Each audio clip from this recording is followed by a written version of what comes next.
Wow, একদম ধোয়া। আজকে একটু মনে হচ্ছে প্রবলেম হবে আলুতে, কারণ আমি চালটা আগেই বসিয়ে দিয়ে ফেলছিলাম। পোলাওটা হয়ে গেছে, আলু ভাজি আমার হয়েছিল না। তো তারপর নতুনভাবে আমি করেছি, এটা একদমই ডিফারেন্ট, মানে একটু হলুদ কালার বিরিয়ানি যেটা বলে। আমার মনে হয় যে হোটেল ফেল। আমি একটু প্লেটে দেই, আশা করি ভালো হয়েছে। তারপরে বাকিটা হচ্ছে উনি আমাকে দেবে। কালারটা কি হয়েছে, এক্সিলেন্ট।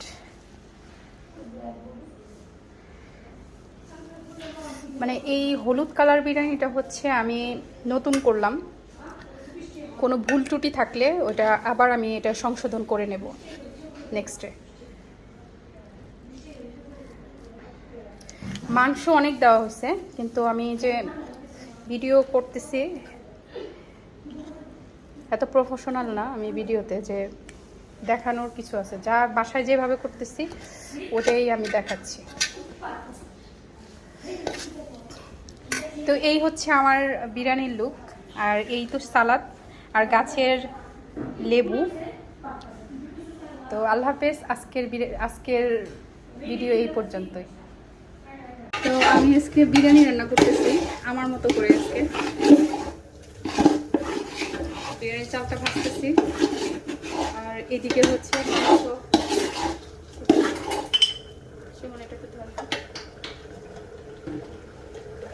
আমি এত রেসিপি দেখাতে পারবো না, সময় কম না সুমন। তো এদিকে, আর এদিকে মাংসটা আমি ভালো করে কষিয়ে নিচ্ছি।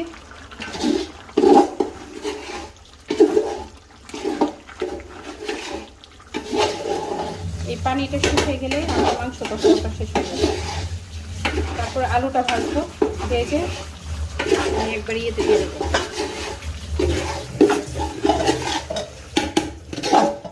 চাল মোটামুটি ভাজা শেষ না?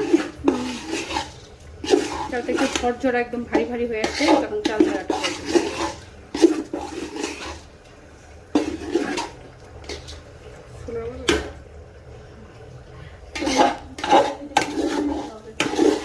এটার মধ্যে পানি দেবো। আমার চাল ভাজা শেষ, চাল ভাজা শেষ। আমি এখন দিচ্ছি, পানি দিচ্ছি।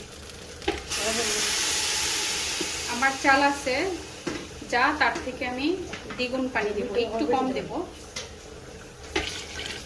2 3 4 5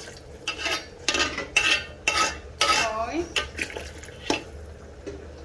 7, কম হচ্ছে পানি, কম হচ্ছে 8, 7টা 8টা হয়েছে। পানি একটু কম, বেশি না, হাফ এত বেশি না। হচ্ছে নতুন রেসিপি, মানে বিরিয়ানিটা অন্য স্টাইলে রান্না করছি, সেটা হয়ে গেছে।